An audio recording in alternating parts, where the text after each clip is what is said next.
یہودی غاصب و مجرموں کی طرف سے جو ظلم و ستم کیا جا رہا ہے،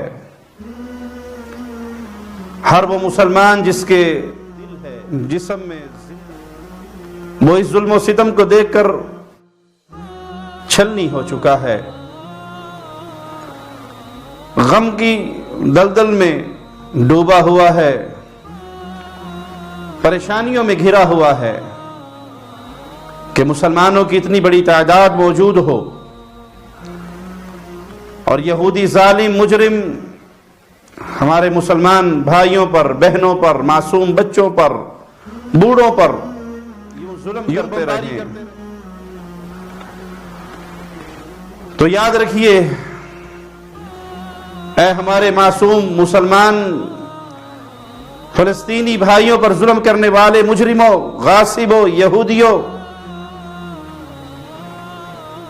ہمیں ہمارے پیارے نبی صلی اللہ علیہ وسلم نے خبر دی ہے، ایک دن آئے گا کہ مسلمان ضرور تمہیں تمہارے ناپاک وجود سے فلسطین کی اس پاک سرزمین کو پاک کریں گے۔ مسجد اقصی جہاں سے ہمارے پیارے نبی صلی اللہ علیہ وسلم معراج کے لیے گئے، جو انبیاء کی سرزمین، تمہارا ناپاک وجود یہاں سے ختم ہو کر رہے گا۔ مسلمان تم سے انتقام ضرور لیں گے اور تمہیں یہاں سے نکالیں گے، پھر کوئی تمہیں بچا نہ سکے گا، کوئی تمہاری مدد کو نہ آ سکے گا۔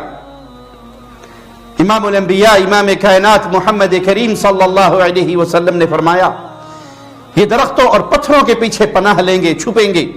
درخت اور پتھر بھی آواز لگا کر کہے گا، تعال یا مسلم ان ورائی یہودی، مسلمان آؤ، میرے پیچھے ایک یہودی چھپا ہے، اس کو قتل کر دو۔ تمہاری رسی ڈھیلی کی ہے تو اپنے جرائم پہ نظر ڈالو اور کبھی نہ بھولو کہ ایک دن تم سے تمہارے ان جرائم کا انتقام لیا جائے گا۔ اور اے میرے مسلمان فلسطینی بھائیوں، اپنے اللہ سے اپنا تعلق مضبوط رکھو، صبر کے دامن کو تھامے رکھو، اور امام الانبیاء، امام کائنات، امام اعظم محمد کریم صلی اللہ علیہ وسلم کے اس فرمان کو یاد رکھو جو آپ نے ابن عباس رضی اللہ عنہما سے کہا تھا کہ پوری دنیا مل کر اگر تجھے کوئی نقصان پہنچانا چاہے تو نہیں پہنچا سکتی سوائے اس نقصان کے جو تیرے نصیب، تیری تقدیر میں تیرے اللہ نے لکھ دیا ہے۔ یہ آزمائش اللہ کی طرف سے لکھی بھی ہے اور یہ جلد ختم ہوگی۔ مسلمان جلد عزت اور سکون کا سانس لیں گے۔ سب سے اہم بات، اے فلسطینی بھائیوں، عقیدہ توحید کو سمجھو اور عقیدہ توحید کو مضبوطی سے تھامے رکھو، اپنے رب سے اپنے تعلق کو مضبوط کرو، عقیدے کو بھلا کر، توحید کو بھلا کر اہل شرک کے گلے نہ لگو۔ کہ ہم نے بعض ویڈیوز دیکھی کہ فلسطین کی بعض تنظیمیں وہ ایران کے رافضیوں کے ہاتھوں میں ہاتھ ڈال کر کھڑی ہیں۔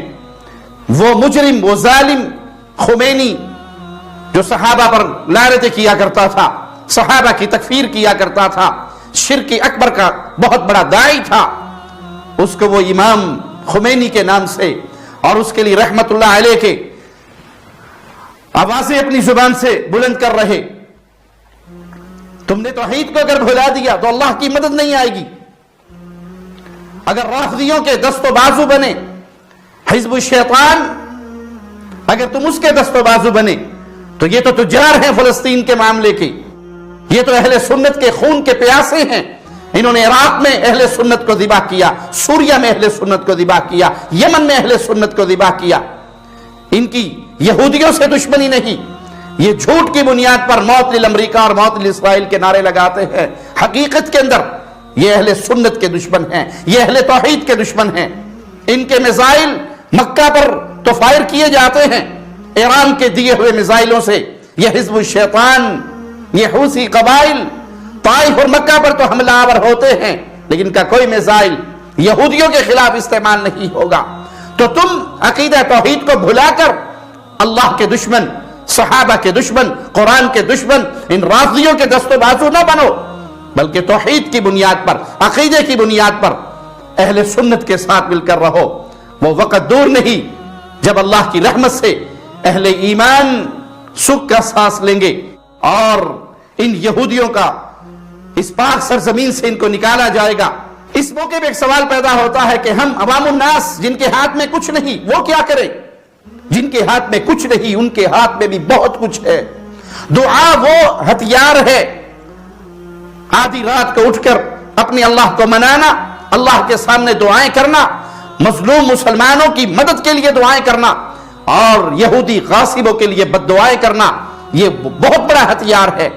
جو کچھ نہیں کر سکتے، جو صاحب اختیار نہیں ہے، کم از کم وہ مسلوں پر تو اپنے بھائیوں کو اپنے سجدوں کے اندر تو یاد رکھو، ان کے لیے دعائیں کرو، غاصبوں کے لیے بد دعائیں کرو۔